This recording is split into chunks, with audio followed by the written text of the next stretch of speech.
salut à toutes et à tous, c'est Raph, j'espère que vous allez tous très bien, moi ça va super. Aujourd'hui je vais vous parler de plusieurs choses.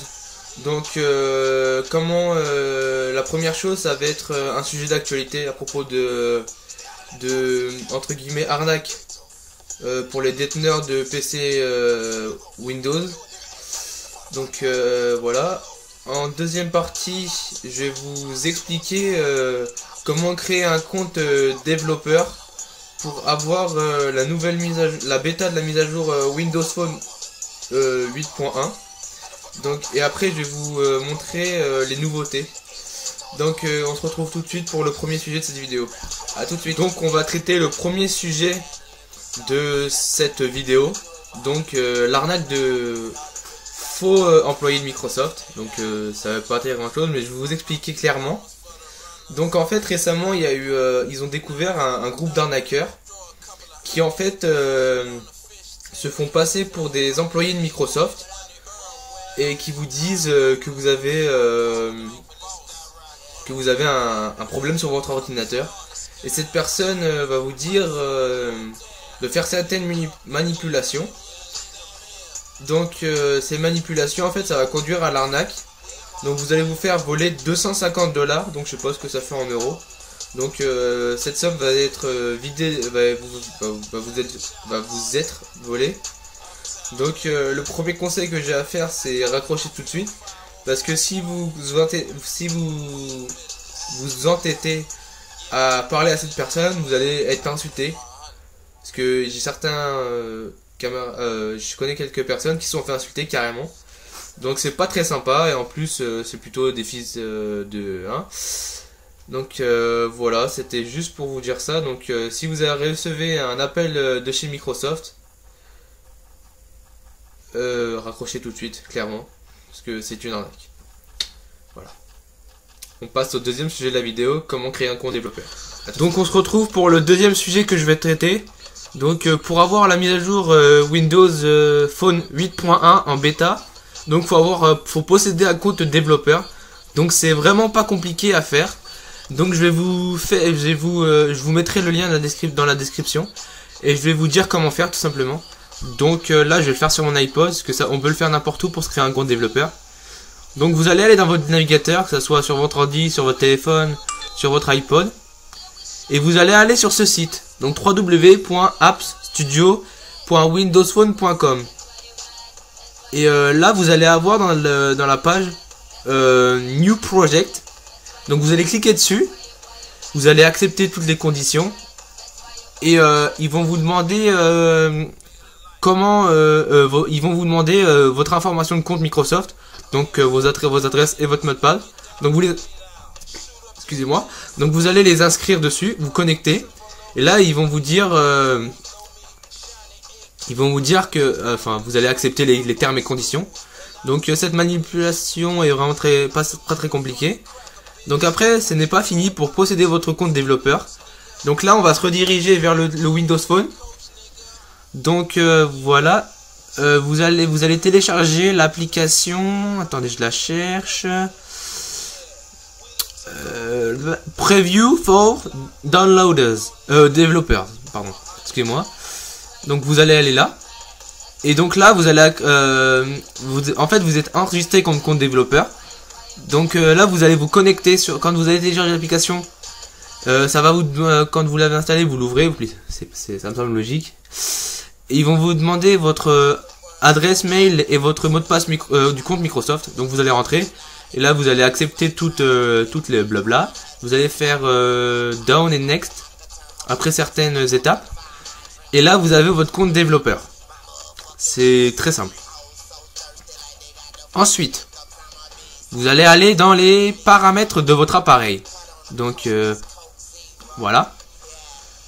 Paramètres de l'appareil. Et là vous allez aller dans mise à jour. Mise à jour de l'appareil. Donc et là va y avoir 4 ou 5 mises à jour je crois. Donc qui va durer à peu près 1 heure, 1 heure et demie. Donc si vous avez besoin de votre téléphone, vaut mieux pas la faire maintenant. Parce qu'en fait il va y avoir plusieurs mises à jour qui vont s'enchaîner. Donc ça dure de 1 heure à 1 heure et demie. Moi personnellement ça a presque duré 1 heure et demie. Donc voilà. Donc c'est vraiment pas compliqué. Donc pour le lien du site, je vous le mettrai dans la description et je vous montrerai, enfin je vous écrirai ce qu'il faut faire dans la description. Donc vous allez voir, c'est vraiment pas compliqué, même le plus débile du monde pourrait y arriver. Donc voilà. Donc on va se retrouver dans quelques instants pour la troisième partie de cette vidéo, qui sont la présentation des nouveautés de Windows Phone 8.1 version bêta. A tout de suite. Donc voilà. On va se retrouver pour la troisième partie de cette vidéo. Donc les présentations des nouveautés. Donc je tiens à préciser que c'est une version bêta, c'est pas la version finale, mais qu'il n'y a aucun danger pour votre appareil. Donc certaines rumeurs couraient comme quoi ça allait endommager votre appareil, mais pas du tout. Vous inquiétez pas. Excusez-moi. Donc ça n'a pas du tout endommagé votre appareil. Donc on va commencer tout de suite. Donc sur l'écran de démarrage, rien de nouveau. À part peut-être les dispositions des icônes là, qui sont tous alignés l'une à côté de l'autre. Parce qu'avant, la Wi-Fi se trouvait là et le vibreur quelque part par là. Voilà, il n'y a vraiment pas grand chose comme nouveauté sur l'écran de démarrage. L'une des nouveautés c'est ça. C'est le sonnerie de notification et sonnerie d'application. Donc vous pouvez activer et désactiver le vibreur, vous couper votre musique, et là en fait c'est comme sur iOS, donc vous pouvez couper la notification et la musique.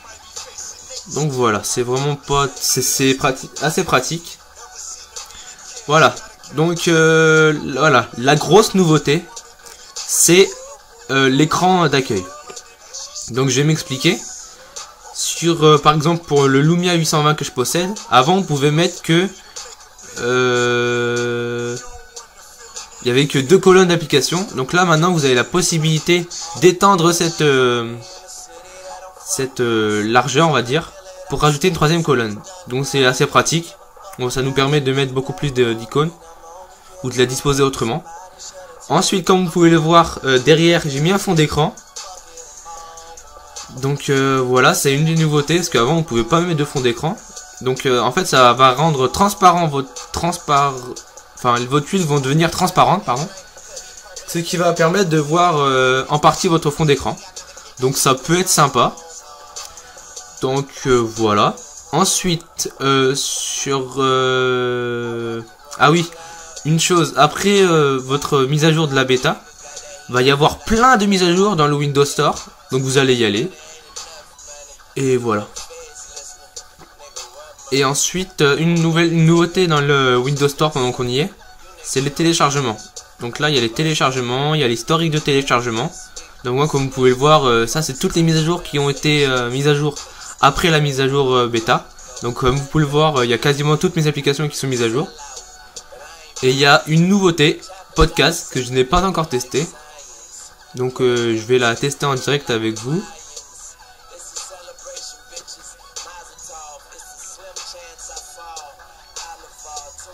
Ah oui, il faut... Oui, bon, je vous ferai un test dans une prochaine vidéo.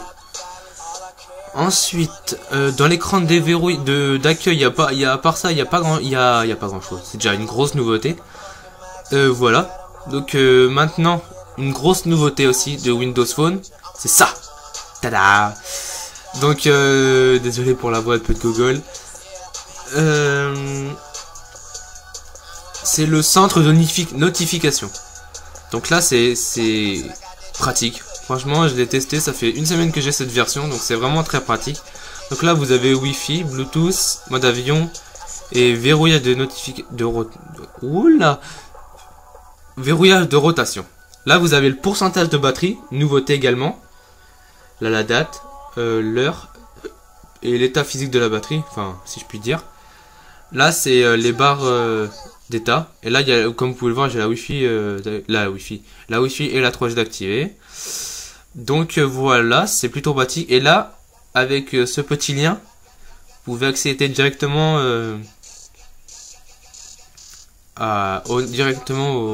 aux paramètres.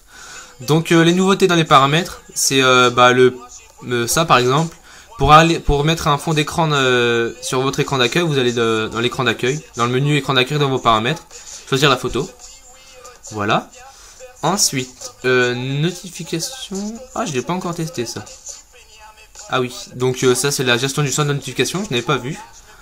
Donc très pratique. Là ça s'appelle plus toucher machin, ça s'appelle NFC, donc normal. Donc là maintenant vous avez la nouveauté, le toucher pour payer. Donc c'est plutôt pratique. Ensuite, espace de travail, ça je l'ai pas utilisé parce que je m'en sers pas. Je l'ai testé mais je me suis dit que ça servait pas à grand chose pour moi, donc je vais pas vous faire une démo parce que j'ai peur de dire des bêtises. Ensuite, projeter mon écran. Donc ça je n'ai pas encore testé également. Donc je vous ferai un test plus détaillé dans une prochaine vidéo. Ensuite, synchroniser les paramètres, je ne sais pas ce que c'est non plus. Synchroniser vos paramètres. Ah oui, c'est pour synchroniser tous vos paramètres dans le Windows. Donc ça doit être pour synchroniser votre téléphone, votre tablette, votre PC. Donc identifiant de publicité, je ne sais pas ce que c'est. Donc je vais pas faire de bêtises, de réinitialiser je sais pas quoi. Et voilà, je crois que c'est tout ce qu'il y a. Voilà. Ensuite, donc ils ont rajouté un effet assez stylé. Donc comme vous pouvez le voir, l'effet quand on ouvre une application ou qu'on la ferme avec le bouton Home, ça fait un nouvel effet, genre un truc comme ça. Donc c'est pas mal, enfin j'aime bien. Ensuite, dans les messages, donc là en fait c'est je vais par exemple écrire n'importe quoi.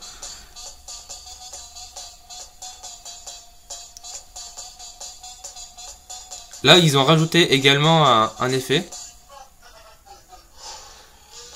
Donc voilà, en fait ça, on dirait que c'est aspiré. Voilà. Et là c'est désaspiré quand on ferme la publication, la conversation. Donc c'est pas grand chose mais ça fait toujours assez stylé. Ensuite, il y a la nouveauté, la disposition de l'appareil photo. Donc voilà, ça se présente comme sur une tablette Surface, je sais pas si vous en possédez une ou pas. Donc là vous avez, parce qu'avant c'était comme ça. Et là on n'avait pas toutes ces petites options, excusez-moi. Et là les appareils photo n'étaient pas disposés comme ça. Donc là vous avez accès à la caméra. Donc là comme d'habitude, hein, blabla. Et là vous avez les réglages, donc éclairage, changement de caméra, coucou. Et là vous avez les filtres. Et là vous avez les précédentes vidéos tournées. Ensuite le mode rafale. Donc je vais le tester en direct. Donc là ça a fait 19 clichés. Donc c'est plutôt pratique pour ceux qui font du skate. Bon, tu stops là. Top, ok le truc. Bref, là vous avez paramètres du viseur, donc vous pouvez personnaliser là. Donc c'est pratique. Donc voilà, je crois que j'ai à peu près tout dit. Je regarde en même temps. Ouais, je crois que j'ai fait le tour. Donc voilà, je pense que cette vidéo touche à sa fin. Enfin, je sais pas, je pense, c'est ça. Donc j'espère que cette vidéo vous aura plu. Comme d'habitude, vous pouvez cliquer sur le pouce bleu, ça fait toujours plaisir. Vous abonner à ma chaîne et mettre dans les commentaires ce qui vous a plu, ce qui vous a pas plu. Et n'oubliez pas de lire la description pour tous les liens pour vous créer un compte développeur. Et je vous mettrai comme dans la dernière vidéo les musiques si elles vous ont plu.